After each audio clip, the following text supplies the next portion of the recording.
Welcome to విధాత. ఈరోజు రేవంత్ రెడ్డి గారి ప్రభుత్వం యొక్క నెల రోజుల పాలన, ఈ క్రమంలో తీసుకున్నటువంటి నిర్ణయాలు, చేస్తున్నటువంటి కార్యక్రమాలు, ఇదే సమయంలో మరొక నెల రోజుల్లో పార్లమెంట్ ఎన్నికల షెడ్యూల్ రాబోతున్నది.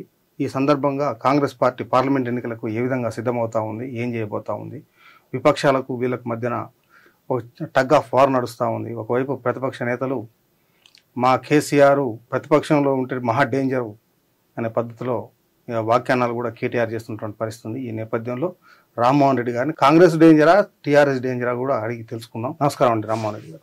మా స్టూడియోకి వచ్చిన 7వ తారీఖు నాడు మీ ప్రభుత్వం అధికారంలోకి వచ్చింది. మీ నాయకుడు రేవంత్ రెడ్డి గారు ముఖ్యమంత్రిగా ప్రమాణ స్వీకారం చేశారు. మీ మంత్రివర్గం ఇంకా అందరూ కూర్చున్నారు. ఈ నెల రోజుల్లో పాలన మీద పార్టీ ఫీడింగ్ ఏంది, ప్రజలు ఏమనుకుంటున్నారు, మీకు వస్తున్న ఫీడ్బ్యాక్ ఏంటి? అంటే 10 సంవత్సరాల నుంచి లేనటువంటి పరిపాలన ఈ నెల రోజులలో కాంగ్రెస్ పార్టీ వచ్చిన తర్వాత ప్రజలకు ఒక నమ్మకం కలిగించిన వాళ్ళమైనా. ఎందుకంటే అంతకంటే ముంగట అధికారులైనా లేకపోతే పాలకులైనా ఎవరైనా కూడా ఏదైనా పని కావాలంటే వాళ్ళ చుట్టూ తిరగాల్సినటువంటి పరిస్థితి, అయినప్పటికీ కూడా ఎవరు కూడా కలవనటువంటి పరిస్థితి ఉంటుండే. కానీ కాంగ్రెస్ పార్టీ అధికారంలోకి వచ్చిన తర్వాత ఇచ్చినటువంటి మాట మీద సంక్షేమాలు ఒక్కొక్కటిగా నెరవేర్చేటటువంటి అంశం ఒక దిక్కు అయితే, ప్రజాపాలన అనేటటువంటి మేము పెట్టినటువంటి పేరుకు తగ్గట్టుగా పరిపాలన వ్యవస్థను మొత్తం ప్రజల మధ్యలోకే తీసుకొని పోయి సంక్షేమానికి సంబంధించినటువంటిదైనా సమస్యలకు సంబంధించినటువంటిదైనా దరఖాస్తులు మరి ఆ బస్తీలలోనే తీసుకుంటున్నటువంటి తీరుని తెలంగాణ ప్రజలు హర్షిస్తుండ్రు. మీరు తీసుకొచ్చిన మార్పు ఏంటిది? మార్పు కోసం కాంగ్రెస్ అన్నారు. ఏం మార్పు తీసుకొచ్చారు ఈ నెలలో అని? మరి ఇప్పుడు మేము మొదలు పెట్టినటువంటి మా గ్యారంటీలో భాగంగా మహిళలకు ఉచిత రవాణా దగ్గరికి ఏమో సంక్షేమాల నుంచి మాట్లాడుకుంటే, మార్పు అని అంటే ఇప్పుడు గల్లీలల్లో బడులను పెడతామని చెప్పి వచ్చినటువంటి ఆ పాత ప్రభుత్వం ఏదైతుందో బెల్ట్ షాపులు పెట్టుకుంటూ వచ్చింది. కానీ అదే బెల్ట్ షాపులని తొలగించడానికనే కాంగ్రెస్ పార్టీ పూనుకొని ఈరోజు అవసరమైతే బెల్ట్ దెబ్బలు కూడా వెనకాడకేయకుండా బెల్ట్ షాపులను తీపిస్తున్నటువంటి ప్రక్రియ మీరు చూస్తూ ఉన్నారు. అదేవిధంగా మాదక ద్రవ్యాలకు సంబంధించినటువంటిది తెలంగాణ మొత్తం కూడా ఈరోజు యువత మరి వారి యొక్క బతుకులు అంధకారంలోకి పోతున్నాయి, చిదిమేయబడుతున్నాయి అనేటటువంటి అంశాన్ని చాలా సీరియస్గా తీసుకొని ప్రతి తల్లిదండ్రుల యొక్క ఆవేదనని అర్థం చేసుకొని సొంత పిల్లల్ని అయితే ఎట్లా కాపాడుకుంటామో అట్లా కాపాడుకునేటటువంటి ఉద్దేశంతో మాదక ద్రవ్యాల మీద ఉక్కుపాదం మోపుతాం అని ఏదైతే మాట అన్నామో అంతే పని మేము చేస్తున్నామో అది ఆల్రెడీ కనిపిస్తూ ఉంది. సో ఇట్లా మేము ఏదైనా మాట ఇచ్చినాము అంటే మాట మీదకి నిలబడుతున్నాం. శాంతి భద్రతలు ఒక పక్క, అభివృద్ధి ఇంకొక పక్క, సంక్షేమాలు ఇంకొక పక్క, అన్ని ప్యారలల్గా నడిపించుకుంటూ పోతున్నాం కదా. సో ఇది ఖచ్చితంగా ప్రజలు అనేటటువంటిది హర్షిస్తారు. ఇదంతా చేస్తే పక్కనేస్తే అసలు ప్రమాణ స్వీకారం రోజుది మనందరం ఒకసారి మాట్లాడుకోవాలి. ఓ పక్క ప్రమాణ స్వీకారం అవుతుంటే ఇంకొక పక్క కంచెలు తెంపినటువంటి అంశాన్ని తర్వాత కూడా ఏదైతే ప్రజలకి యాక్సెసిబుల్ చేసినటువంటి గత ప్రగతి భవన్ తర్వాత ప్రజాభవన్ ఏదైతే ఉందో పిల్లలతోటి కుటుంబ సమేతంగా వచ్చి ఏ గడిలైతే అసలు ప్రజలకి యాక్సెసిబుల్ లేనటువంటి వాటి దగ్గర ప్రజలు మొత్తం పోయి ఒక స్వేచ్ఛ స్వాతంత్రంకి సంబంధించినటువంటి వాయువులను పీల్చినటువంటి సంబరాలు చేసుకున్నారు. ఆ విజువల్స్ మన అందరం చూసాం. కుటుంబం మొత్తం కూడా లాన్లలో కూర్చొని అసలైన తెలంగాణ ఈరోజే వచ్చినట్టు అనిపిస్తుంది సార్ మాకు కాంగ్రెస్ వచ్చినాక అని వాళ్ళు మాట్లాడినటువంటి మాటలు ఇవన్నీ ఏవైతే ఉన్నాయో దీనికోసమే కదా కాంగ్రెస్ పార్టీని తెచ్చుకున్న ప్రజలు. మీరు అధికారంలో వచ్చిన వెంటనే కావాలని ప్రతిపక్ష పార్టీని దెబ్బతీసే విధంగా వ్యవహరిస్తున్నారనే ఆరోపణలు కూడా ఉన్నాయి. అంటే కక్షపూరితమైనటువంటి రాజకీయాలు కాంగ్రెస్ పార్టీ ఎప్పుడు చేయదు. విధానపరమైనటువంటి ఏదైనా తప్పులు జరిగినప్పుడు ఎవరిని కూడా క్షమించదు. అది సొంత వాళ్ళైనా కూడా సరే మీరు గమనించుకుంటే ఎప్పుడైనా సరే సొంత ప్రభుత్వంలో ఆరోపణలు ఎదుర్కొంటేనే అరెస్టులు చేసి జైలులకు పంపించినటువంటి చరిత్ర కాంగ్రెస్ పార్టీ. ఎవరైనా ఆరోపణలు స్కామ్ అనే ఆరోపణ వస్తే కూడా ఆరోపణ విచారణ ఎదుర్కోవాల్సిందే అని చెప్పి ససేమిరగా ఉంటున్నటువంటి పదవులకి తీసేసి మరి జైలుకు పంపించిన చరిత్ర కాంగ్రెస్. కానీ ఏది ఒక్కటి చూపెట్టారు. అవినీతి కుటుంబం అంతా కలిసి దోసుకుంటుంటే మొత్తం కలిపి దోసుకుంటే మిగతాలందరికీ దోషి పెడుతుంటే 10 సంవత్సరాల నుంచి ఆగమైనటువంటి తెలంగాణని కాపాడేటటువంటి ప్రయత్నం కాంగ్రెస్ పార్టీ రోజు చేస్తా ఉంది. కక్షపూరితమైనటువంటి రాజకీయం మేము చేయాలనుకుంటే ఆట ఇట్లుండదు కదా, వేరే లేకుంటే. ఇప్పుడు కాళేశ్వరం విచారణ కాదించడాన్ని ఒకవైపు సిట్టింగ్ జడ్జితో విచారణ కాదిస్తామంటూనే ఇంకోవైపు విజిలెన్స్ కూడా పంపించారు. దీన్ని ఎట్లా చూడాలి? ఇప్పుడు నేను ఒకటంట ఈడ కక్షపూరితం ఏముంది? కాళేశ్వరం అనేటటువంటిది 1,50,000 కోట్ల రూపాయలు పెట్టి కట్టిర్రు అనేటటువంటి అన్అకౌంటెడ్ అంటే ఏదైతే తర్వాత ఇప్పుడు లెక్కల ప్రకారం ఏమో 1,00,000 కోట్లు అసలు స్వయాన ముఖ్యమంత్రి గారు చెప్పారు. అరే అసలు నిజంగా ఏవి మొత్తం ఎంత ఖర్చు పెట్టిరు అనేటటువంటిది ఒక్కొక్కటి బయటకు వస్తే విస్తుపోయేటటువంటి నిజాలు బయటకు వస్తున్నాయి. సుమారు కోటి అంటే కోట్లు 1,00,000 కోట్ల నుంచి 1,50,000 కోట్ల దాకా ఖర్చు పెట్టినటువంటి ప్రాజెక్టు ఈరోజు నిరుపయోగంగా కుంగిపోయింది అనంటే, ఇరిగిపోయింది అనంటే దాని మీద విచారణ ఆదేశించాల్సినటువంటి బాధ్యత ప్రభుత్వం మీద ఉంటుంది కదా. మేము విచారణకు ఆదేశించినాం. తెలంగాణ సమాజం ముంగట జరుగుతున్నటువంటి వాస్తవాలు పెట్టాల్సినటువంటి బాధ్యత ప్రభుత్వం లెక్క మా మీద ఉంది కాబట్టి మేము పెడతాం. ఈ రోజు సంది చెప్తలేం, ప్రతిపక్షంలో ఉన్నప్పటి నుంచి చెప్తున్నాము. కోట్ల రూపాయల ప్రజాధనాన్ని ఈరోజు కొల్లగొట్టనికనే కాళేశ్వరం అనేటటువంటి ఒక వైట్ ఎలిఫెంట్ని పెట్టుకున్నారు. ఈరోజు కుటుంబమే కాదు ఆ బంధువర్గాలు మొత్తం కూడా బాగుపడుకుంటా తెప్పలుగా తినుకుంటా పోతుర్రు. కానీ ప్రజలకు మాత్రం ఉపయోగకరంగా లేదు, ఇది వయబుల్ అవుతున్నటువంటి ప్రాజెక్ట్ కాదని చెప్పి మేము చెప్పినాం. ఈరోజు అధికారం మాకు ఇచ్చిండ్రు, పారదర్శకంగా ప్రజల ముందు నిజాలు పెడుతున్నాం. దీంట్లో కక్షపూరితం ఏముందండి? ఇది మా బాధ్యత, మేము చేస్తున్నాం. ఆ రోజు అంటే మేము అధికారంలో లేము, సిబిఐకి ఉత్తరాలు రాసినాము, విచారణ చేయండి రండ్రి, ఎందుకంటే మేము అధికారంలో లేము. నిజాలు ప్రజలకు తెలియాలి అని అంటే చేదోడు వాదోడుగా పవిత్ర బంధం చీకటి ఒప్పందాలతో నడిపించుకున్నటువంటి బీజేపీ బీఆర్ఎస్లు ఏ ఒక్క రోజు కూడా మరి బీఆర్ఎస్ పార్టీ చేస్తున్నటువంటి అవినీతిని ప్రజల ముందు పెట్టలే. ఇదో చూడు చూపిస్తాను, ఒకసారి మీ సమ్మెలు వేస్తారు, ఇదో చూడు చూపిస్తాను, ఒకసారి తొడలు కొట్టిపోతారు. ఈ సౌండ్లకి రీసౌండ్లకి డైలాగ్లకు తప్ప యాక్షన్ అనేటటువంటి చూపించింది గల్లీలో ఏ రోజు లేదు కదా. కాబట్టి ఈ రోజు మాకు అధికారం వచ్చింది కాబట్టి పారదర్శకంగా సిట్టింగ్ జడ్జి తోటి మేము ఈరోజు జ్యుడిషియల్ ఎంక్వైరీ మేము చేపిస్తున్నాము. నిజాలు అనేది తెలంగాణ సమాజం ముంగట పెట్టబోతున్నాము. మరి విజిలెన్స్ విచారణ కూడా ఎందుకు జరుగుతుంది? 100% కదా. ఇట్ విల్ బి లైక్ ఏంటిది, జరుగుతున్నటువంటి అవకతవకల యొక్క లెక్క చిట్ట మొత్తం రావాలి. ఎక్కడ కూడా మనకు మొత్తం అధికారికంగా లెక్కలు వస్తున్నటువంటి పరిస్థితి లేదు. అధికారంలోకి వచ్చిన తర్వాత కూడా లెక్కలలో జాప్యం ఉంది అని అంటే దీన్ని ఉంటున్నటువంటి వ్యవస్థలతోటి మాత్రం జల్లెడ పట్టాల్సిన అవసరం ఉంటుంది కదా. మేము మంత్రులు రివ్యూ మీటింగ్ పెట్టారు, మేడిగడ్డకు పోయారు, ఇంజనీర్లు మొత్తం లెక్కలు చెప్పంటే లెక్కలు చెప్తారు కదా. అంటే లెక్కలు ఇంజనీర్లు మేము లెక్కలు చెప్పమంటారా, లేకపోతే పాత ప్రభుత్వం లెక్కలు గాయబ్ చేసింది భావిస్తారా మీరు? ఎట్లా ఉంటున్నటువంటి లెక్కలలో పారదర్శకమైనటువంటి విషయాలు స్వయాన ముఖ్యమంత్రి గారే చెప్పిండ్రు. ఇది తోకుంటా పోతే ఎంత లోతుకుంది అనేటటువంటిది మనకు తెలియాలి. ఇంకా తెలియాలి అని అంటే ఉంటున్నటువంటి వ్యవస్థలతోటి మేము జనాల ముందు ఇచ్చినటువంటి కమిట్మెంట్ ఏంటిది, ఇది పెద్ద కుంభకోణము, ఈ కుంభకోణానికి సంబంధించినటువంటి వాస్తవాలు ప్రజల ముందు పెడతామన్నాం. పెడుతున్నటువంటి దాంట్లో మనకు సమాచారం ఏదైతే టోటల్ ఫుల్ ఫ్లెడ్జ్గా గిట్ట వస్తలేదు అనుకోండి, అప్పుడు ఏం చేస్తాం? స్వయాన ఉత్తమ్ కుమార్ రెడ్డి గారు ఆ శాఖకి మంత్రివర్యులు ఆయన ఆదేశించడం జరిగింది. దీని మీద విచారణ అనేటటువంటిది చేయాల్సిందే. విజిలెన్స్ పోయింది, అసలు ప్లానింగ్ ఏంటిది, కథ ఏంటిది, కార్ఖాన ఏంటిది. ఇప్పుడు కేంద్రం ఏమో నివేదిక ఇచ్చి ఇది పనికిరాదని చెప్పింది.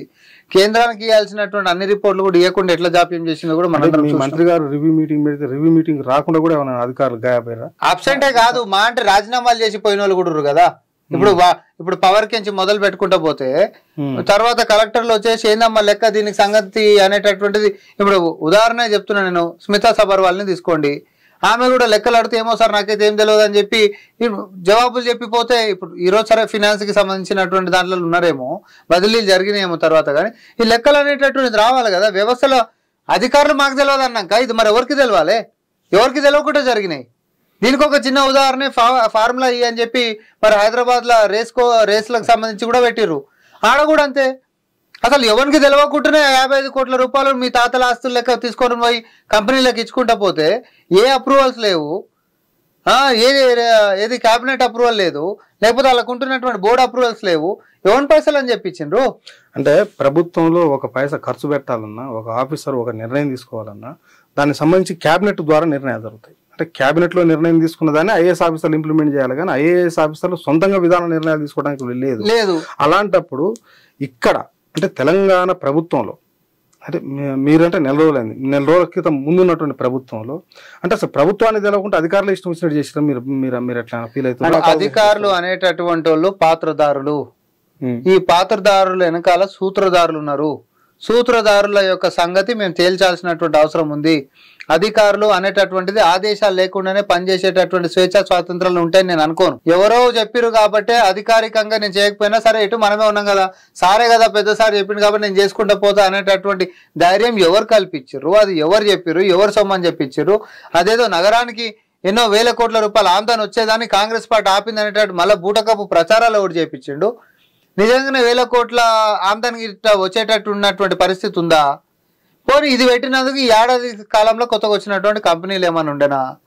ఎవరిని మోసం చేస్తారు? ఇదంతా ఎవడో ప్రైవేట్ని తీసుకొని వచ్చి ట్రైపార్టీ అగ్రిమెంట్ ఫస్ట్ నువ్వు చేసి లాభాలు టికెట్లు అన్నేమో వానికి ఇచ్చేసేసి అంటే దానికి సంబంధించిన ఆర్గనైజింగ్ డబ్బులు వాడు కట్టేటటువంటి అన్ని బాధ్యతలు వానికి ఉంటున్నప్పుడు ఆ దాన్ని అగ్రిమెంట్ని తీసేసేసి రివైజ్ అగ్రిమెంట్ మళ్ళా బై పార్టీ అంటే ప్రభుత్వము ఫార్ములా ఈ వాళ్ళు చేసేసేసుకొని సొంత కెపాసిటీలా, ఇండివిజువల్ కెపాసిటీలో ఒక అధికారి వ్యవహరించినటువంటి తీరుని తప్పు పట్టాల్సిన అవసరం ఉందా లేదా? నేను అడుగుతుంది ఏంటి అంటే, ఒక ఉన్నతాధికారి రాజ్యాంగానికి కట్టుబడి అట్లనే సెక్రటరీ రూల్స్ లో, సెక్రటరీ బిజినెస్ రూల్స్ ఏం చెప్తుంది, ఆ అధికారి ఏం చేసి అని నేనేమంటున్నా, అన్ని కూడా నీ దగ్గర ఉంటున్నటువంటి నీ సిగ్నేటరీ పవర్ ఏముండాలి, దానికి ప్రయర్ గా ఏదైతే రూల్స్ ఉన్నాయో రూల్స్ ని కంప్లై అంటే అడియర్ అవుతూ దాన్ని ఫాలో అయ్యకుండా నిర్ణయాలు తీసుకోవాలి. నేను కేవలం ఉన్నతాధికారిని కాబట్టి నాకు నచ్చినట్టు ప్రాజెక్ట్ ఇచ్చేస్తా, నాకు నచ్చినట్టు ఇంకోటి చేస్తా, నాకు నచ్చినట్టు అగ్రిమెంట్లకు ఎంటర్ చేస్తాను కాదు. దానికి అనేటటువంటిది కార్పొరేషన్ ఉంది, హైదరాబాద్ మెట్రోపాలిటన్ డెవలప్మెంట్ కార్పొరేషన్. ఇది కార్పొరేషన్ ఉంది, దాంట్లో మెంబర్స్ ఉంటారు, దాంట్లో ఒక తీర్మానం చేసుకోవాలి, పలానా దాంట్లోకి అగ్రిమెంట్ ఎంటర్ అయిదామా వద్దా, పలానా పైసలు ఇద్దామా వద్దా, ఇది మన కెపాసిటీయా కాదా అనేటటువంటిది ఒక చట్టబద్ధంగా జరగాల్సినటువంటి ఏ అంశాలు కూడా ఇక్కడ జరగలేదు. ఇవన్నీ మేము క్లియర్గా, ఆయన అధికారి ఏ కెపాసిటీ తోటి ఇచ్చిండంటే ఇండివిజువల్ కెపాసిటీ తోటి. నేను ఇంకొకటి అంటున్నా, ఆ రోజు ఎంఏ అండ్ యూడికి సంబంధించినటువంటి మంత్రి ఎవరు? కేటీఆర్ కదా, కేటీఆరే కదా. ఈరోజు ఎట్లుంటుంది అని అంటే, ఒక నోటు మీద ఆర్బీఐ గవర్నర్ సంతకం ఉంటుంది. అట్లా కేటీఆర్ తెలవకుండా అరవింద్ కుమార్ 55 కోట్లు ఇచ్చిన ధైర్యం ఉందా? నేను అదే అంటున్నా. ఇప్పుడు పాతదారులు మనకు కనిపిస్తుండ్రు, సూత్రధారులు ఎవరో మనకు కావాలి కదా. ఓవరాల్ గా మేము ఇచ్చినామని చెప్పేసి చేతులు చూపుకుంటారు అంటే, గతంలో జైలు పాలైనటువంటి ఉన్నతాధికారులు ఐఏఎస్లను మనం చూడలేదా? సో రేపు పొద్దున కూడా భవిష్యత్తులో మరి ఎవరెవరు లోపలికి పోతారు అనేటటువంటి అంశాలు కూడా వస్తాయి. చట్టం ఒకరికి చుట్టం కాదు. ఎవరు అధికారంలో ఉన్నప్పటికీ కూడా చట్టాన్ని ఫాలో అయ్యకుండా నువ్వు ఆ నియమ నిబంధనలతోటి పోకుండానే నువ్వు ఏవి చేసినా కూడా పనులు, కానీ నాకు నచ్చినట్టు చేస్తా, మేమే అధికారంలో ఉన్నాం అని చెప్పి ఈరోజు మంత్రుల ముంగడ కాలు మీద కాలు వేసుకొని కూర్చొని అనేటటువంటి ఒక అదేంటంటే మేము ఏదో గొప్ప అనే ఫీలింగ్ తోటి మీరు పోయేటటువంటిది ఏదైతే ఉంటుందో, ప్రజాస్వామ్యం కానీ రాజ్యాంగం కానీ చట్టం కానీ ఒప్పుకోమంటున్నాం మేము. రైతులు కానీ భూమి యొక్క బాధితులు కానీ అందరూ ధరణి మీద ఒక వేగవంతమైనటువంటి స్టెప్ జరగాలని ఎదురు చూస్తూ ఉన్నారు. రేపు మీకు పార్లమెంట్ ఎన్నికల్లో కూడా దీని ప్రభావం ఎక్కువ కనిపించే ఆస్కారం ఉంది. ధరణి మీద మీరు నిర్ణయానికి పోకపోతే 100% ధరణి మీద మీరు నిర్ణయం తీసుకోకపోతే పార్లమెంట్ ఎన్నికల్లో మీకు ప్రతికూల ప్రభావం కూడా కనిపించే ఆస్కారం అయితే ఉంది. దీని మీద అసలు మీరు ఏం చేయబోతుంది కాంగ్రెస్ పార్టీ? ప్రభుత్వం అనేటటువంటి ఏ విధానాన్ని తీసుకొచ్చినా అది ప్రజలకు పనికొచ్చేటట్టు ఉండాలి. అండ్ ప్రజలకి ఆ యొక్క యాక్సెసిబిలిటీ చాలా సులభతరంగా ఉండాలి. సో దట్ ఏంటంటే, ఒక సమస్య నాకు వచ్చిందంటే దాని యొక్క పరిష్కార మార్గం అనేటటువంటిది ప్రజలకి చాలా సులభతరంగా అందించేటటువంటి వ్యవస్థని ప్రభుత్వం తెచ్చినప్పుడు ప్రజలు దాన్ని స్వాగతిస్తారు. కానీ ఒక విధానాన్ని తీసుకొచ్చి ప్రజల మీద రుద్ది సమస్యల పాలు చేసి కోట్ల చుట్టూ తిప్పుకుంటా జీవితంలో కడుపుకి ఇంత తింటే కూడా పైకి పట్టనటువంటి పరిస్థితులు నువ్వు తీసుకొని వచ్చినావు అనుకో, దాన్ని ఎవరు స్వాగతించరు.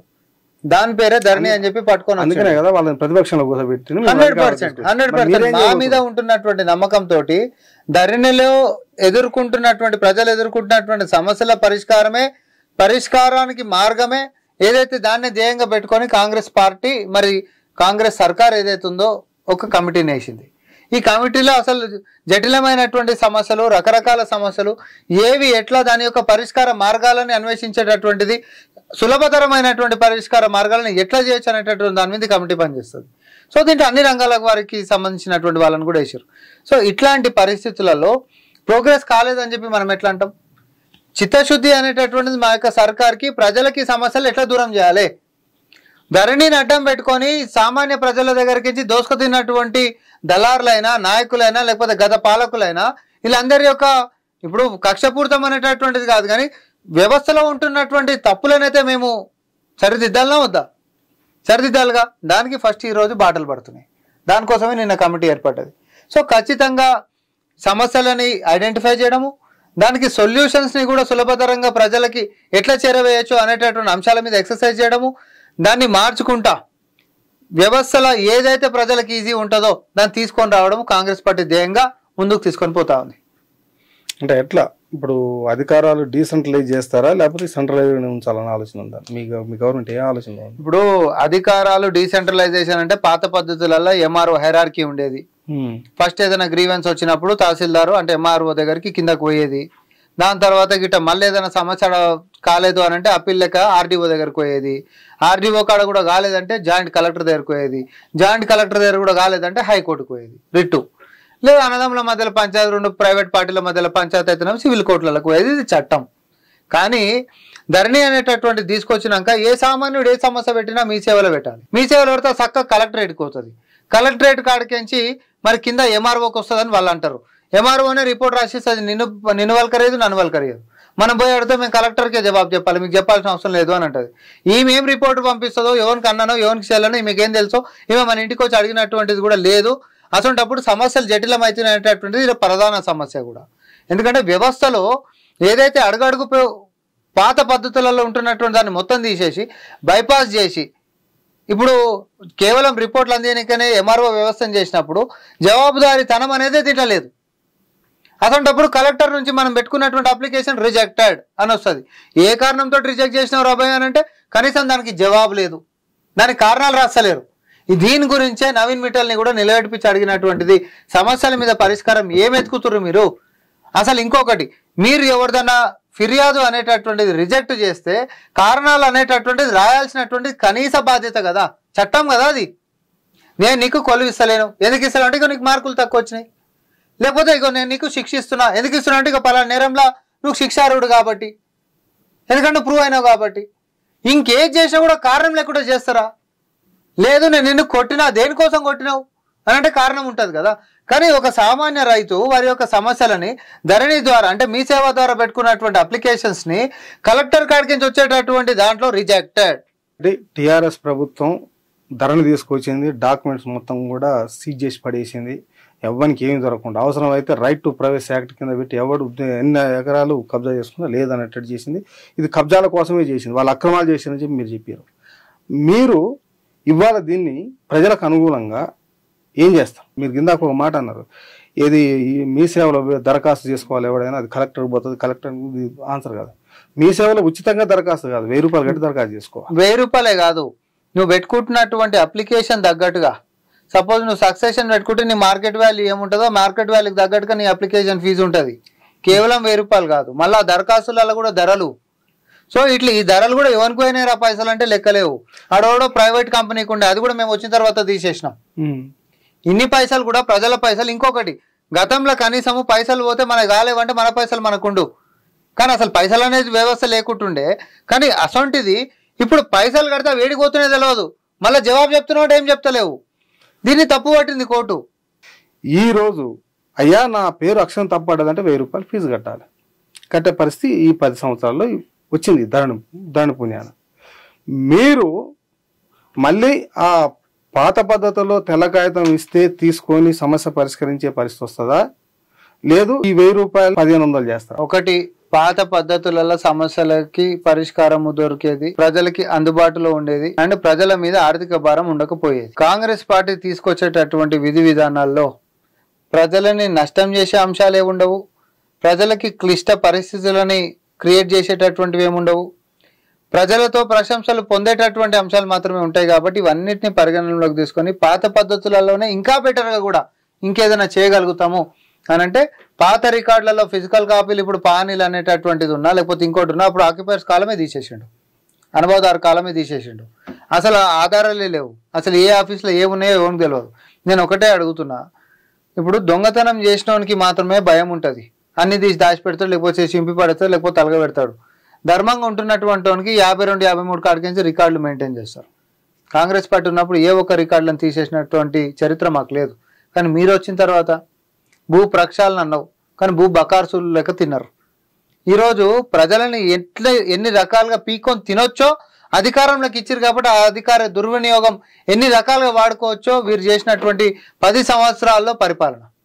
కానీ ఈ నష్టపోయినటువంటి వ్యవస్థని చిన్నాభిన్నం చేసినటువంటి వ్యవస్థ, నేను అందుకని ఇందాక అధికారులే అగ్రిమెంట్లకి ఎంటర్ అయిపోడు, పైసలు సొంత పైసలకి ఇచ్చేసేసుడు, ఆఖరికి అహంకారంతో అహంభావంతో లేకపోతే మాకేం తెలియదు అనేటటువంటి వ్యవస్థ దాకా వచ్చేసుడు.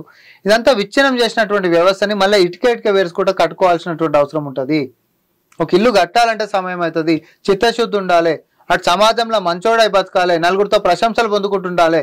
కానీ ఉన్న ఇల్లు అమ్ముకొని తిరగాలంటే తాగుతోడు అయి ఉంటే సరిపోతుంది. సో ఈరోజు బీఆర్ఎస్ పార్టీ అనేటటువంటిది బంగారు కుండ లెక్క ఉంటున్నటువంటి తెలంగాణ వనరులని ఈరోజు ఎట్లా అనంటే బాధ్యత లేనటువంటి తాగుడికి వ్యసనాలకి లేకపోతే మాదక ద్రవ్యాలకి వ్యసనాలతో పోయి ఉన్న ఆస్తులు అమ్ముకొని విచ్చలవిడిగా ఖర్చు చేసేటోడు ఎవడైతే ఉంటాడో వాళ్ళు ఎట్లయితే ఖరాబ్ అయి ఉంటారో బీఆర్ఎస్ సర్కార్ కూడా అదే పని చేసింది. ఉన్న ఆస్తులను అమ్ముకుంది, దొరికిన కాడ అప్పులు తెచ్చుకుంది, ప్రజలకు పంచించింది ఏం లేదు, వ్యవస్థను మొత్తం చిన్నాభిన్నం చేసింది, కుక్కలు చింపిన విస్తరాకు లెక్క చేసారు. ధరణిలో అక్రమాలు జరిగాయి, ప్రభుత్వ భూముల్ని ప్రైవేట్ భూములుగా మార్చుకున్నారు, ఇట్లా మీరు రకరకాల మీ పార్టీ ఆరోపించారు. వీటి మీద మీరు ఏమన్నా విచారణ చేయాలన్న విచారణ 100% చేస్తాము. ఒకటి, పాత రికార్డులలో ఉంటున్నటువంటి ప్రభుత్వ భూములు ఏడిపోతాయి. భూమి అయితే ఆడనే ఉంటది కదా, పేపర్ మీదనే కదా మారేదంతా. ఒక కాడ రాకపోతే ఇంకొక కాడ రికార్డులు ఉంటాయి, ఏడ లేకపోతే పాత రికార్డులు ప్రైవేట్ పార్టీల కాడ ఉంటాయి, ప్రభుత్వ పార్టీల కాడ ఉంటాయి. లేదా పేపర్లు వచ్చింది 59 కింద ప్రభుత్వ భూమి ఔటర్ రింగ్ రోడ్ పక్కన రెగ్యులరైజ్ చేసుకోవాలి. అదే నేనేం చెప్తున్నా. సో జీవోలు సపోజ్ ఒక 250 గజాల దాకా ప్లాట్లను రెగ్యులరైజ్ చేసుకోవాలనేటటువంటిది భూములకు కూడా పెట్టుకున్న కుంభకోణాలు ఉన్నాయి. అసలు ఆ జీవోల కింది పరిగణనలోకి రానటువంటి ఏరియాలను కూడా అవే జీవోలకు తీసుకొని రిజిస్ట్రేషన్లు చేపించుకున్నాయి. ఆ చేపించినవి కూడా అడ్డికి పావుసర్ నువ్వు ముందే అగ్రిమెంట్ చేసుకొని పనే మాట చేపించి నువ్వు దోసుక తిన్నటువంటివి చాలా ఉన్నాయి. అసలు ఇది సముద్రం అనే సమస్యలు ఉన్నాయి దీంట్లో, ఎన్ని రకాలుగా ప్రజల్ని పీకదిలా. ఇదేమో కేవలం ధరణి గురించి మాట్లాడుతున్నాం మనము. కాళేశ్వరం అనేటటువంటిది ఆర్థిక పరిస్థితిని మనని దివాలా తీపించినటువంటి ప్రాజెక్టు. ఎవరిని జోబులకు పోయినాయి, ఎవడు దీని ప్రపోజలు, ఎవడు ఎట్లా ఎంత వ్యూహం వేసి ఇవన్నీ ఈరోజు కొల్లగొట్టిరు తెలంగాణ ఆర్థిక వ్యవస్థని. రావాలనా వద్దా? నిజాలు మనం మాట్లాడుకోవాలనా వద్దా? మాట్లాడుకోవాలి, చూపించుకోవాలి. మీరు ఎందుకు సిబిఐ విచారణ సాధించట్లేదు? సిబిఐ మీద ఒక పేరుంది, ఒక స్వతంత్ర సంస్థ. సిబిఐ విచారణ సాధించకుండా సిట్టింగ్ ఆదేశిస్తున్నారు. ధరణి మీదనే ఏ విచారణ సాధించలేదు ఇంతవరకు. మేము ఫస్ట్ ఆఫ్ ఆల్ సమస్యలకి సంబంధించినటువంటి దాంట్లో కమిటీ వేసుకున్నాం ధరణి గురించేమో. సిబిఐ విచారణకు సంబంధించి కూడా చాలా మంచి ప్రశ్న అది. ఎందుకంటే మేము అధికారంలో లేనప్పుడు ఈడ అవినీతి జరుగుతుంది, కాళేశ్వరము కోట్ల రూపాయలు, వేల కోట్ల రూపాయలు, లక్ష కోట్ల రూపాయల దాకా కుంభకోణమే జరుగుతుంది, ఈడ ఏం లేదు, డొల్లతనము, మన ఆర్థిక వ్యవస్థ దివాలా తీస్తున్నారు అని చెప్పి ఆ రోజు మేము అధికారంలో లేం కాబట్టి, వీళ్ళ పైన కేంద్రంలో అధికారంలో ఉర్రు కాబట్టి మీరేమైనా చర్యలు తీసుకుంటారేమో అనేటటువంటి నమ్మకంతో, ఒకవేళ నమ్మకం ఆ రోజు కూడా మాకు లేకపోయినా మీరు దొంగలే అనే సంగతి మేము ప్రజలకు చెప్పాలనే ఉద్దేశంతో మేము ఫిర్యాదులు చేయడం జరిగింది. మేము చెప్పిందే నిజమైంది. ఇప్పుడు దొంగల కొండి పెట్టేటోళ్ళ లెక్క ఈరోజు ఎవరైతే దోసుకొని తింటారో వాళ్ళని కాపాడేటటువంటి ప్రయత్నమే అన్ని రకాలుగా చేసిర్రు. ప్రధానమంత్రి ఈడికొచ్చి ఆధారాలు ఉన్నాయి నా టేబుల్ మీద అంటాడు, హోంమంత్రి ఈడికి వచ్చి ఆధారాలు ఉన్నాయి కుటుంబం మొత్తం దోసుక తింటుంది అంటాడు, ఇలా జాతీయ అధ్యక్షుడు వచ్చి ఇవన్నీ బాగానే ఏది అవినీతికి కేరా పడ్డస్ అంటాడు, తర్వాత కవితను అరెస్ట్ చేస్తామని చెప్పి ప్రధానమంత్రి అని అంటాడు. ఇవన్నీ అన్న తర్వాత కూడా వాళ్ళని కాపాడినటువంటి వాడు ఒకడు. అయితే నేను ఇంకొంచెం వెనుక పోదాం. 2018 ఎన్నికల కంటే ముంగట నీతి ఆయోగ్కి సంబంధించినటువంటి నిధులని మళ్లించిర్రు, అవినీతి అక్రమాలు జరిగినాయి, మనీ అనేటటువంటిది వేరే దిక్కు మలిపించారు కాబట్టి ఇది ఖచ్చితంగా కూడా ఆర్థిక నేరం కిందకి పరిగణనలోకి తీసుకొని ఇలా మీద చర్యలు తీసుకుంటామని బీజేపీ చెప్పిందా లేదా? నేను మిమ్మల్ని అడుగుతున్నా, చెప్పింది. మరి చెప్పినప్పుడు అధికారంలోకి వచ్చిన తర్వాత గుడ్డిగురం పండ్లు తోమిర్రా? మా ఉద్దేశం మీరు ఇలా గమనించుకోవాలి. ఈ రోజు మేము అధికారంలోకి రాష్ట్రంలోకి వచ్చినాం, నిజం ప్రజల ముందు పెట్టాల్సినటువంటి బాధ్యతనే కాదు, నిజం బయట పెట్టేటటువంటి అవకాశము అధికారము మాకు ఇచ్చారు. బరాబర్ జ్యుడిషియల్ ఎంక్వైరీ పెట్టి ప్రజల ముందు పెడతాం, తర్వాత కూడా వ్యవస్థలు ఉంటాయి, దీనికైనా టైం పడలేదు కదా. ఉందా 3 నెలలనే లోపడొస్తేనే సిబిఐ ఎంక్వైరీ అవుతుంది, లేకపోతే సిబిఐ దర్వాజాలు పెట్టుకొని తాళం వేసుకుంటే దానికి ఇట్టుందా? లేదు కదా. సో ఆధారాలతోటి సిట్టింగ్ జడ్జి తోటి అవినీతి కుంభకోణాన్ని ఈడ ముడుపులన్నీ ముట్టినాయి, కేంద్రంలో ఉన్నోడికి ముడుపులన్నీ ముట్టినాయి, కథ మొత్తం తెలంగాణ సమాజం ప్రజల ముంగట పెట్టినామనుకోరి రేపు పొద్దున లెక్క తేలాల్సిందే కదా. కాళేశ్వరం ముడుపులు కేంద్రానికి కూడా పోయినాయనా మీ ఆరోపణ? అంటే నా ప్రశ్నకు ఒకటి జవాబు, ఎవరు ఎక్స్ట్రా టీఎంసీకి పర్మిషన్ ఓడించండి, అప్పటికే వైబుల్ కాని ప్రాజెక్ట్ అని మనకు తెలుసు, కుంభకోణం జరుగుతుందనే ఫిర్యాదులు మీకు అందినాయి. మీ కింద రాష్ట్ర నేతలు కూడా కొంతమంది పాపం పైన అంటే ఈ లింకేజీలు తెలియని వాళ్ళు అవినీతి జరిగిపోతుంది తెలంగాణను కొల్లగొడుతున్నారు అని చెప్పి ధర్నాలు దీక్షలు కూడా చేసిర్రు. 100% బలీకా బకరాలే అయ్యారు, బలేరు కదా, బలీకా బకరాలే అయ్యారు వాళ్ళు కూడా. ఎక్స్ట్రా టీఎంసీకి పర్మిషన్ ఓడిచ్చింది చెప్పారు. ఇంత వైబుల్ గా అన్నటువంటి ప్రాజెక్ట్ అని ఇది కాదు. ఇంకోటి కూడా గుర్తుపెట్టుకోవాలి, అసలు ఏడలేనటువంటి ప్రాజెక్ట్ అని ప్రశంసించినోడు వీడికొచ్చి తెలంగాణలో అంటే వాళ్ళ దాంట్లో కొంచెం మిగతా మా పాత రాష్ట్ర అధ్యక్షులు వాళ్ళు తర్వాత మోడీ గారు ఆధారాలు ఉన్నాయన్నారు, లేకపోతే ఇంకోళ్ళు అన్నారు, అందరు అన్నారేమో కానీ పాపం మిత్ర బృందం అయినటువంటి కిషన్ రెడ్డి గారు ఏ రోజు కూడా వాళ్ళని అన్నారు. ఈ రోజు కూడా జ్యుడిషియల్ విచారణ అనగానే అమ్మ మా ఊళ్ళని బయటపడతట్టుంది అని చెప్పి మీరు సిబిఐకి ఎందుకు పెట్టరు అని దోస్తుని కాపాడి కూరుకొచ్చిండు. అరే తెలంగాణ ముంగట నిజాలతోటి బయట పెడుతుంటే స్వాగతించు ఫస్ట్ దీన్ని. ఎస్ ఇది త్వరితగతిగా చేద్దాం, ఇది చేసిన తర్వాత సిబిఐ విచారణ కూడా చేద్దామంటే అంతటా అదృష్టం కూడా మీకు ఏమియారు. కేంద్రంలో కూడా కాంగ్రెస్ పార్టీ అధికారంలోకి వస్తుంది. ఖచ్చితంగా ఇంట్లో దోసుకదిన్నటువంటి పందికొక్కులని శ్రీకృష్ణుడి జన్మస్థానమైనటువంటి జైలులో మాత్రం కాంగ్రెస్ పార్టీ పెడుతుంది. సిద్ధాంతపరంగా బీజేపీ ఒక పార్టీ, అది నేషనల్ పార్టీ. ఇది స్టేట్ పార్టీ బీఆర్ఎస్, రాష్ట్రానికి సంబంధించింది. బీఆర్ఎస్ మీద బీజేపీకి ప్రేమ ఉండాల్సినటువంటి అవసరం ఏముంటది? కేంద్రంలో బీజేపీ, రాష్ట్రంలో బీఆర్ఎస్. అసలు ఫస్ట్ ఇది టీఆర్ఎస్. తర్వాత వారి యొక్క అన్ని అవలక్షణాలను తీసుకున్నాకనే BJP plus TRS equal to BRS అయింది ఇది. సో తర్వాత ఇప్పుడు వాళ్ళు గంగా ప్రక్షాళన అంటే ఈయన మూసీ ప్రక్షాళన అంటాడు. తర్వాత వాళ్ళు ఏదో రైతు బంధు అనేటటువంటిది కిసాన్కి సంబంధించిందని అంటే ఈయన రైతు బంధు అని అంటాడు. తర్వాత ఆయన ఇంకొకటి ఏది ఆయన పార్లమెంట్ బిల్డింగ్ కడితే ఈయన సచివాలయ బిల్డింగ్ కడతాడు. సో ఇట్లా వీళ్ళు ఒక దగ్గర కాదు, అన్ని రకాలు కూడా పంచుకుంటున్నటువంటి పరిస్థితులే, ఆలోచనలే కాదు వీళ్ళు చేసేటటువంటి పథకాల దాకా కూడా. లాస్ట్కి వస్తే ఏందయా తెలంగాణ ప్రజలకు వీళ్ళు చేసింది లేకపోతే దేశ ప్రజలకు కాల్ చేసింది అంటే ఎండు చిప్పనే, ఏం లేదు కదా. వీళ్ళు ఎంతసేపు చూడరు. కేసీఆర్ అనేటటువంటి వ్యక్తి ఢిల్లీ పర్యటనలో గతం మొత్తం కూడా చేసింది ఏంటిది, ఏం చేసిండు అంటే కొడుకుని ఆశీర్వదించమని పోయిండు, లేకపోతే బిడ్డను కాపాడమని చెప్పిపోయిండు, అంతే తప్ప వేరేది ఉండేనా. కానీ కాంగ్రెస్ పార్టీ వచ్చిన తర్వాత పాలమూరు రంగారెడ్డికి నిధులు కావాలి, నిధులు ఇవ్వాల్సిన బాధ్యత ఉందని అడగనికి పోయినాం. తెలంగాణ అంటే ఏపీ రీఆర్గనైజేషన్ యాక్ట్లా రాష్ట్ర విభజన చట్టంలో తెలంగాణకు రావాల్సినటువంటి హక్కుల గురించి అడగనికి పోయినాం. నువ్వు ఈ 10 ఏళ్లలో ఈ రోజున దీని మీద కొట్లాడినటువంటి దాఖలాలు ఉన్నాయా? ఏ ఎంపీలు లేకపోతేనే సావనోట్ల తలకాయ పెట్టి రాష్ట్రాన్ని తెచ్చినటువంటి నువ్వు ఈరోజు అందరు ఎంపీలు అధికారంలోకి వచ్చి 10 ఏళ్ళు నీకు అవకాశం ఇచ్చినా కూడా ఏం చేయలే, బూడిది నువ్వు తెచ్చింది. ఈరోజు నేను ఎట్లా నమ్ముతారు? నమ్మరు కదా. సో వీళ్ళిద్దరి మధ్యలో ఉంటున్నటువంటి సఖ్యత, వీళ్ళు ఎంత అవినీతి చేసినా వాళ్ళు కాపాడేటటువంటి బాధ్యత తీసుకురు కాబట్టి ప్రజలు వాళ్ళని విశ్వసించేటటువంటి పరిస్థితి లేదు. ఈరోజు కూడా ఎట్టి పరిస్థితులలో ప్రజలు ఈ 10 సంవత్సరాల నుంచి ప్రగతి ఏం చేస్తున్నావు అంటే చెప్పుకోనిక ఏం లేక ఒక ఆయననేమో దేవుడి పేరు వాడుకునేటటువంటి దుస్థితులలోకి వచ్చిండ్రు, ఇంకొక ఆయననేమో తెలంగాణ నినాదం వాడేటటువంటి ప్రయత్నం చేసిండు కానీ నడవలేగా.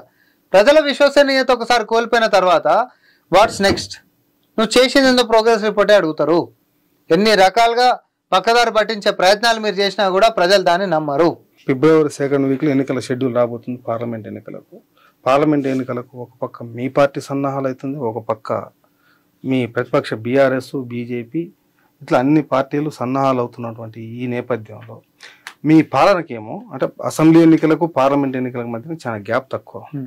మీరు 100 రోజుల్ని ఇంప్లిమెంట్ చేస్తా ఇది ఈ గ్రౌండింగ్ సంబంధించి.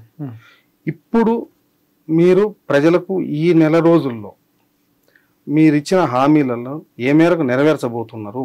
అంటే ఏ పథకాలు నెరవేర్చాలన్నా మీరు ఫిబ్రవరి 1వ వారం వరకే. నేను ఒకటి చెప్తా, 10 సంవత్సరాల క్రితం మాటిచ్చి తప్పినప్పటికి కూడా ఓపికగా జరుగుతుంది ఏమంటేటువంటి 10 సంవత్సరాల అవకాశాలు వాళ్ళకి ఇచ్చిర్రు. మేము అట్లా కూడా ఏం అడగలే. మేము వచ్చిన రోజు నుంచే మొదటి సంతకాలే సంక్షేమాల మీదకించి మేము పోయినాం. ఆర్థికంగా ఎంత నష్టంగా ఉంటున్నప్పటికీ కూడా ఒక రకంగా రిపేర్ సిస్టమ్ చేసుకుంటా, ఇంకో రకంగా మేము ఇచ్చినటువంటి మాట మీద నిలబడుకుంటా పారదర్శకమైనటువంటి పరిపాలన మేము అందిస్తూ ఉన్నాం. పార్లమెంట్ ఎన్నికల కాడికి వచ్చేసరికి తెలంగాణ ప్రజలు ఎట్లా ఆలోచిస్తారు అని అంటే, కేంద్రంలో బీజేపీ ఉంటే మనకు ఒరిగింది అయితే ఏం లేదు, మనకి ఇవ్వాల్సినటువంటి హక్కులు కూడా ఇప్పటిదాకా 10 ఏళ్ల సంది ఇవ్వలే. స్మార్ట్ సిటీలు అన్నారు, ఇవ్వలేదు. జాతీయ హోదా మిగతా పక్క రాష్ట్రాలకు వచ్చినాయి, తెలంగాణ ఏం పాపం చేసిందని చెప్పి ఇది ఇవ్వలేదు. పోనీ అవినీతి చేసుకుంటా ఇంత మనని రోడ్ల పాలు చేస్తున్నటువంటి పరిపాలన సాగుతుంది, కానీ ప్రజలు మొత్తం మొత్తుకున్నప్పటికీ, పిల్లల కొలువు రానప్పటికీ, ఏం చేసినప్పటికీ చర్యలు కూడా తీసుకోలేదు. ఏ రకంగా బీజేపీ తెలంగాణకి 10 సంవత్సరాల అవకాశం ఇచ్చిన కేంద్రంలో బీజేపీ ఉంటే తెలంగాణకి ఏం ఒరగదు అనేటటువంటిది చాలా స్పష్టంగా ప్రజలకి ఉంది. బీజేపీ తర్వాత బీఆర్ఎస్ ఇద్దరు కలిస్తే జోగి జోగి రాసుకుంటే బూడిద రాలింది అన్నట్టుగా ఈరోజు తెలంగాణకి మాత్రం ఒరిగేటటువంటి అంశం ఏమీ లేదు. కాంగ్రెస్ పార్టీ రాష్ట్రంలోకి వచ్చింది, కాంగ్రెస్ పార్టీనే కేంద్రంలో కూడా తెచ్చుకుంటే మనకి ఇచ్చినటువంటి సంక్షేమాలు బ్రహ్మాండంగా ఇంకొకటి చేతులు చాపకుండా సంక్షేమాలు వస్తాయి, కేంద్రం నుంచి నిజాయితీగా వస్తాయి, మనకు రావాల్సినటువంటి హక్కులు వస్తాయి, చట్టంలో ఉంటున్నటువంటి కూడా నెరవేరుతాయి. సో స్పెషల్ ఫోకస్ అనేటటువంటిది కాంగ్రెస్ పార్టీకి తెలంగాణకు ఉంటున్నటువంటి ఆ అవినాభావ సంబంధం ఏదైతే ఉందో, ఈరోజు హైదరాబాద్లో ఒక గుండు సూది వేస్తే 3-4 కిలోమీటర్లలో ఏదో ఒక కేంద్రానికి సంబంధించినటువంటి సంస్థ ఉంటుంది. ఇదంతా కూడా కాంగ్రెస్ హయాంలో మాత్రమే జరిగింది. బీజేపీ వచ్చినాక ఏమైనా జరిగింది ఒక్కటి ఉందా? లేదు కదా. ఈ అంశాలలోకి వచ్చి రాష్ట్రంలో కాంగ్రెస్కి అవకాశం ఇచ్చినప్పుడు కేంద్రంలో కూడా కాంగ్రెస్కి ఇద్దాం. ఎందుకంటే ఆపోజిట్ పోల్స్కి ఇచ్చినప్పుడు పనులు జరగవనేటటువంటి స్పష్టత ప్రజలకు కూడా ఉంటుంది. కాంగ్రెస్ పార్టీ మినిమం 12 సీట్లు తీసుకోవాలని రేవంత్ రెడ్డి గారు రోజు ఎంసీహెచ్ఆర్లో మీ పార్టీ నాయకులు, జిల్లా నాయకులు మీటింగ్లు పెట్టి చెప్తా ఉన్నారు. అదేవిధంగా కేటీఆర్ గారు రోజు పార్లమెంటరీ నియోజకవర్గాల సమావేశాలు పెట్టి అత్యధిక పార్లమెంట్ స్థానాలు మొత్తం మనమే గెలవబోతా ఉన్నాం అని చెప్తూ కేసీఆర్ అధికారంలో ఉండడం కంటే ప్రతిపక్షంలో ఉండడమే పెద్ద డేంజరు, కాంగ్రెస్ పార్టీ తట్టుకోలేదని చెప్తా ఉన్నాం. ఆ సవాల్ మీరు స్వీకరిస్తారా? ఇప్పుడు ఏ ప్రపంచంలో ఎవరైనా మెడకాయ మీద తలకాయల కోడి మందం దిమాకున్నాడు ఆయన డేంజర్ అని అనుకున్న దాన్ని దూరం పెడతారు. సో ఇదే కేసీఆర్ అధికారంలో ఉండి డేంజర్గా అనిపించింది కాబట్టి ప్రతిపక్షంలో కూర్చోబెట్టాడు. ప్రతిపక్షంలో ఇంకా డేంజర్గా అనిపిస్తే ఇంట్లో కూర్చోబెడతారు. ఇక రాజకీయంలో గెలిచి కూడా జరిపించేసి. కాబట్టి ఏదో యాస ఉంది, ప్రాస ఉంది, పక్కనోడు రాసి ఇచ్చింది కాబట్టి నేను చెప్పుకుంటా పోతా అంటే అది కొంచెం చెప్పుకోనికే మీకు బాగుంటుందేమో, వినేటోనికి బాగుండదు. ఓ రకంగా నిజం చెప్పాలంటే అదే మీకు బూమరాంగ్ అవుతుంది. మీ కళ్ళలో మీరు పొడుచుకున్న వాళ్ళు అవుతారు. ప్రజల విశ్వసనీయతని మీరు చూరగొనాలి అని అంటే ప్రజల గురించి మాట్లాడుండ్రి. ఇప్పటికి కూడా అల్పం పోతలేదు, అహంకారం పోతలేదు. తప్పు జరుగుతున్నామో ప్రజలది, ఏదైనా క్రెడిట్ జరుగుతున్నామో మాది. ఇప్పటివరకు జరిగిన ఏదైనా అభివృద్ధి కనిపించేదేముంటుంది, ఇలా మొక్కలకు చేసిందేముంది, కానీ ఏదైనా జరుగుతున్నామో మాది. చూసిరా ప్రజలే మోసపోయారు, ప్రజల అమాయకులు అంటే నువ్వు ఉంటేనైతే నిండా మునిగిరు కదా. కాంగ్రెస్ పార్టీ వచ్చినాక ఊపిరి పీల్చుకుంటారు స్వేచ్ఛా స్వాతంత్రంలో. నువ్వు ఉంటున్నప్పుడు అది కూడా దిక్కులేదు కదా. ఈరోజు సంక్షేమాలు వస్తున్నాయి, అభివృద్ధి వస్తుందని వస్తున్నాయి. బరాబర్ కేసీఆర్ అనేటటువంటి వెనకటికి ఏమో పులి బయటకు వస్తుంది, ఏం చేసిరు, పిల్లిని చేసి ఇంట్లో కూర్చోబెట్టిరు. సో రేపొద్దున కూడా మళ్ళీ డేంజర్ అని అన్నాం అనుకో, డేంజర్ అన్నటువంటి దాన్ని లోపడేసి తాళం వేస్తారు, దాని దగ్గర కూడా పోరు.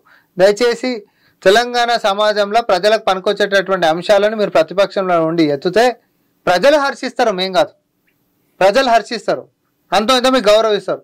కానీ ఇట్లనే మాట్లాడుకుంటా ఏం జరగకపోయినా కూడా దాని ఏదో తప్పుడు సమాచారంగా చిత్రీకరించి తప్పుడుగా ప్రజల్ని పక్కదారి పట్టించేటటువంటి మీ పాత పద్ధతి ఏదైతుందో అది గిట్ట మీ స్టైల్ మార్చుకోలేరు అనుకోండి, సేమ్ రిజల్టే రిపీట్ అవుతుంది. అందులో ఇంకెక్కడి బీఆర్ఎస్ కోటిరెడ్డి గారు నాకు అర్థమైతే లేదు. బీఆర్ఎస్ ఏడుంది ఇంకా పార్లమెంట్లో? నీకు అంతో ఇంత పట్టున్నదే రాష్ట్రంలో, నువ్వు ఒక ప్రాంతీయ పార్టీవి. నీకు ఈడనే దిక్కులేనప్పుడు ఇంకా నిన్ను ఢిల్లీ దాకా ఎందుకు పంపిస్తారు? ఇక ఇన్ని రోజులు అధికారం రాష్ట్రంలో ఉండి నువ్వు ఢిల్లీలో పొడిచిందేంది అని అంటే కొడుకుని ఆశీర్వదించమని, బిడ్డను కాపాడమని. నీ స్వార్థం కోసం మాత్రమే ఢిల్లీ రాజకీయాలు చేసుకున్నావు తప్ప నీ తెలంగాణ ఇంట్రెస్ట్ల కోసం నువ్వు చెప్పినట్టుగా ఏ రోజైనా పనిచేసినావా? చేయలే. నీకేం అర్హత ఉంది మళ్ళీ ఓటాడుగా? నీకే ప్రజలకు చాలా స్పష్టంగా ఉంది కదా. అంటే బీజేపీ కూడా 10 ఏళ్ళ తెలంగాణకి ఏం చేసింది? ఈ రెండింటి కాడ బీజేపీ అయినా బీఆర్ఎస్ అయినా కాంగ్రెస్ పార్టీ హామీల గురించి అడిగేదానికంటే ముందు మేము ప్రజలకు చెప్తాం జవాబు, అలా కూడా చెప్తాం. కానీ మీరు ఇచ్చినటువంటి తెలంగాణ విభజనల చట్టంలో రావాల్సినటువంటి తెలంగాణ హక్కుల గురించి ప్రజలు అడుగుతున్నారు. అవి ఇచ్చినాక గలీలా తిరగండి. కాళేశ్వరం పైన విచారణ చేస్తున్నారు, మీరు దోషులుగా తేలిన వాళ్ళు మీరు ఏం చేయబోతున్నారు? చట్టం తన పని తాను చేసుకుంటా పోతుంది. ఏం చేస్తాం? మాకేం వ్యక్తిగతం అది ఉంటుందే ఏంది? చట్టం ఏం చెప్తే ఇటువంటి దొంగతనాలు చేసిన ఏం చేయాలంటే గదే చేసుకుంటా పోతాం. కానీ ఒక్కటి మాత్రం నిజం, తెలంగాణ సర్వసభ్య సమాజం ముంగట మాత్రం ఎట్టి పరిస్థితులలో అవినీతి సొమ్ము తింటున్నటువంటి పందికొక్కులను మాత్రం బజార్లో నిలబెడతాం. వాళ్ళని చూపించి మీరు ఓట్లాడుకుంటారా, జైలుకు పంపిస్తారా? ఖచ్చితంగా జైలుకు పోవాల్సిందే కదా. ఇప్పుడు వాళ్ళ లెక్క మేము తప్పుడు కేసులు పెట్టి లేకపోతే ఎవడో డ్రోన్ ఎగరేస్తే మా యొక్క నేతలు అరెస్ట్ చేసి కాదు ఒక నిమిషం నేను చెప్పేది. సో ఎవడో ఎగరేస్తే కూడా తీసుకొచ్చి పార్లమెంట్ సభ్యులను కూడా అరెస్ట్ చేసి వేధించి కించపరిచి అసలు మానసికంగా ఎన్ని రకాలుగా హింసించాలని అన్ని రకాలుగా హింసించి మీ పైశాచిక ఆనందం పొందినటువంటి రాజకీయాలు కాంగ్రెస్ పార్టీ చేస్తలేదు. కానీ అధికారం నీ చేతికి ఇచ్చినప్పుడు అధికార దుర్వినియోగం చేసి ప్రజాధనాన్ని కొల్లగొట్టి పందుకోకులక తిన్నటువంటి అంశాన్ని మాత్రం ప్రజల ముందు పెట్టడం ఒకటే కాదు, ఆ పాపం చేసినటువంటిది ఆ పాపం కూడా తిన్నటువంటి వాళ్ళని మాత్రం ఖచ్చితంగా చట్టపరంగా ఏ శిక్షనైతే ఆ చట్టం చెప్తుందో జైళ్ళల్లో పెట్టేటటువంటి అంశమే ఉంది. కాబట్టి జైళ్ళల్లో పెట్టి తీరుతుంది కాంగ్రెస్ పార్టీ. దీంట్లో రాజకీయాలు లేవు, పారదర్శకమైనటువంటి పరిపాలన మాత్రమే ఉంది. మీరు ఈ నెల రోజులలో ఈ మిగతా 4 మొదటి 2 గ్యారెంటీలు మొదటి రోజు ఇంప్లిమెంట్ చేశారు 9వ తారీఖు నాడు సోనియా గాంధీ జన్మదినోత్సవం సందర్భంగా. మిగతా 4 గ్యారెంటీలకు సంబంధించి ప్రజా పరిపాలన దరఖాస్తులు తీసుకున్నారు. ఈ నెల 31 వరకు దరఖాస్తులు అయిపోతాయి. ఈ వీక్ లో గ్రౌండింగ్ అవుతుందా కావట్లేదా? అంటే ఈ వీక్ అంటే దరఖాస్తుల పరిశీలన అయిపోగానే గ్రౌండింగ్ అవుతుందా లేదా? ముఖ్యమంత్రి గారి యొక్క ఆదేశాల మేరకు ఈ నెలాఖరు కల్లానే అన్నిటినీ కూడా సిస్టమ్లలో ఎంటర్ చేయాలి. అంటే డేటా ఎంట్రీ అంటాం కదా. సో ఫిజికల్ గా కాపీలు వచ్చినాయి, అవన్నిటిని కూడా డేటా ఎంట్రీ జరగాలి, సమయం పడుతుంది. కోట్లలో వచ్చినాయి, అసొంటప్పుడు అన్నిటిని కూడా చేయాలంటే సమయం పడుతుంది. కాబట్టి అది కూడా నిర్ణీత సమయంలోనే ఈ నెలాఖరుకల్లానే అదంతా అయిపోవాలని చెప్పి క్యాబినెట్ సబ్ కమిటీ చేసిండ్రు. దీనికంటే ఎక్కువ మా చిత్తశుద్ధి ఎండ్ల చూపెట్టాలి మేము. ఇక చిత్తశుద్ధి కాదు, గ్రౌండింగ్ అవుతుంది కదా, చిత్తశుద్ధి ప్రాసెస్ లో బాగా ఫస్ట్ అయితే ఎంటర్ అయిన తర్వాత కదా అరువులు ఎవరు, ఎలిజిబిలిటీ ఎవరికి ఉంది, ఏ సమస్యల మీద దరఖాస్తులు ఇచ్చారు. కొంతమంది డబుల్ బెడ్రూమ్లు అంటారు, కొంతమందికి సిలిండర్ కావాలంటారు, కొంతమందికి ఏమో లేదు సార్ మా గల్లీలో మోరి వంగుతుంది అని అంటారు. సో సమస్యలన్నింటినీ కూడా కేటగరైజ్ కిందికి తీసుకొని పోయి ఆయా ప్రయారిటీస్ తోటి చేసుకుంటూ పోవాలి కదా. సో ప్రొసీజర్ అనేది స్టార్ట్ అయిపోయింది. ఆ ప్రొసీజర్ అనేటటువంటిది కూడా ఎక్స్పీడియేట్ చేయాలనేటటువంటి చిత్తశుద్ధి మా గౌరవ ముఖ్యమంత్రి గారు క్యాబినెట్ సబ్ కమిటీ వేసి చూపిస్తారని నేను చెప్తున్నా. 31వ తారీఖు నాడు అయిపోతుంది, 1వ తారీఖు నాడు స్కీమ్ డబ్బులు ప్రజల చేతికి అందుతున్నాయని అడుగుతున్నాను. డేటా ఎంట్రీ నెల ఆఖరికల్లా అయిపోయినప్పుడు డేటా ఎంట్రీ కాగానే ఎవరు ఎలిజిబుల్ ఏంది అనేటటువంటి అన్నీ అయిపోతాయా? ఇప్పుడు నేను చెప్పేసి అందే ముందు వచ్చే వారం కదా నేను కేసీఆర్ అనుకోరి, నేను పుట్టిందే మీ దానికోసం విజయానికినేమో, రేపు సాయంత్రం చూడరు పడతాయనంట, అయిపోతుందా? ఎరువులు లెక్క. అసలు నేను పుట్టిందే మీ అందరికి ఎరువులు ఇవ్వనీకేనేమో, కాబట్టి ఇగో మీ అందరికి పడిపోతాయి పొరి అనంటే పాలాభిషేకాలు చేసారు నెక్స్ట్ డే. ఇప్పుడు మేము కూడా కాంగ్రెస్ పార్టీకి నుంచి డిక్లేర్ చేయగానే పాలాభిషేకాలు అన్నీ జరుగుతాయేమో, కానీ మాట ఇస్తే మాట మీద నిలబడేటటువంటి పార్టీలు ఉన్నాం మేము. ఇప్పటి వరకు ఎరువులు రాలే, ఈ యాసంగి రైతు బంధు ఈ రోజు కూడా పడలే, మీ గవర్నమెంట్ వచ్చింది కానీ ఇప్పటికి కూడా పడలే. రెండోది రుణమాఫీ ఆ గవర్నమెంట్లో జరగాలి, ఇప్పుడు ఈ గవర్నమెంట్లో జరుగుతుందా లేదో చూడాలి, అది మీరే చెప్పాలి. రైతు భరోసా అనేటటువంటిది పడుతూనే ఉంది, పడలేదు అనేటటువంటి అంశం కూడా లేదు. కొంతమంది ఎక్స్టెంట్ ఎక్కువ వాళ్ళకి ఇంకా పడలేదు అనేటటువంటి ఒకటి మనం వింటున్నాం. అదే క్రితం సంవత్సరం కూడా డిసెంబర్ ఎండుకించి మొదలైతే మార్చ్ ఎండ్ దాకా పడ్డాయి. వాళ్ళంతా డిలే మేము ఏం చేయము, అందుకంటే ముందే పడిపోతున్నాయి మొత్తం కూడా అందరు ఎక్స్టెంట్ వాళ్ళకి కూడా.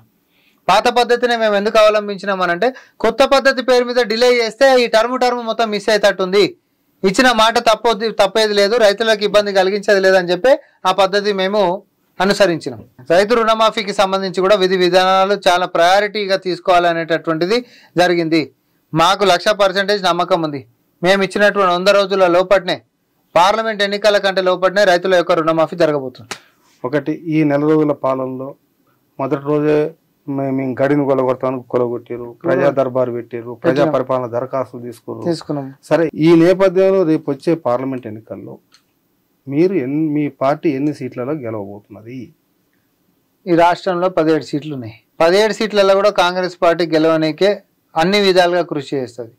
అత్యధిక స్థానాలలో ఆల్రెడీ ఇప్పుడు మొన్నటిదాకంటే హైదరాబాద్లో మాకు ప్రతికూలమైనటువంటి రిజల్ట్ వచ్చింది. ఎందుకనంటే కాంగ్రెస్ పార్టీ రాదేమో అనేటటువంటి బీఆర్ఎస్ పార్టీ పూజ చేసినటువంటి నరేటివ్. కానీ సంక్షేమాలలో మాకు హైదరాబాద్లో రాలేదు కాబట్టి మేము తక్కువ చేస్తాం, బయట వచ్చినాం కాబట్టి ఎక్కువ చేస్తామని తేడా చూపిస్తున్నామా? చూపిస్తలేం కదా.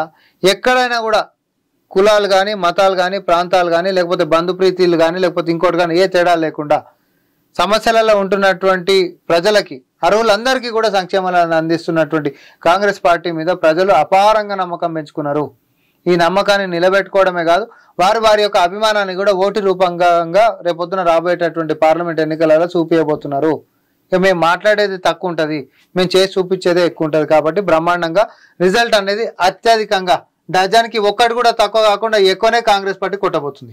ఎంతో మంది రాష్ట్రంలో జరుగుతున్నటువంటి పరిస్థితులని మరి తమ వంతుగా, అంటే వాళ్ళకి నచ్చినట్టుగానో, లేకపోతే ప్రభుత్వ పక్షాన్నో, లేకపోతే ప్రతిపక్షం వైపో, లేకపోతే వాళ్ళకి నచ్చినటువంటి వ్యక్తుల వైపు కొంచెం అంటే ఇంక్లైన్ గా పోతున్నటువంటి ఇలాంటి సమాజంలో నిష్పక్షపాతంగా ప్రభుత్వంది ఏదైనా చేసింది ఉంటే చేసింది అన్నట్టు, చేయలేదు అనంటే చేయలేదు అన్నట్టు, ప్రజలు కష్టాలలో ఉంటే కష్టాలను ఎత్తి చూపాల్సిందే. అదే మా యొక్క జర్నలిజం యొక్క నైతిక విలువలు అనేటటువంటి ఒక సమాజానికి సందేశాన్ని ఇచ్చుకుంటా, ఈరోజు చిన్నగుందా పెద్దగుందా అనేటటువంటిది కాదు, మేము ఇచ్చేటటువంటి సందేశంలో ఎంతవరకు నైపుణ్యం ఉంది, ఎంతవరకు నిజాయితీ ఉంది, ఎంతవరకు నిజం ఉంది అనేటటువంటి దాంతో విధాత న్యూస్ మన అందరి ముంగడి కూడా వచ్చింది.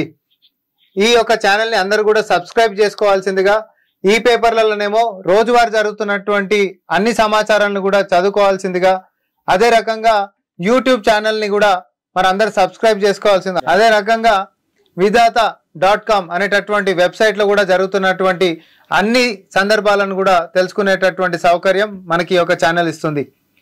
నిజాలు నిర్భయంగా మాట్లాడేటటువంటి వ్యక్తులు చాలా అరుదుగా ఉన్నారు, కానీ అరుదైనటువంటి వ్యక్తులు విధాత న్యూస్లో ఉన్నారు అనేటటువంటిది మాత్రం నిజం.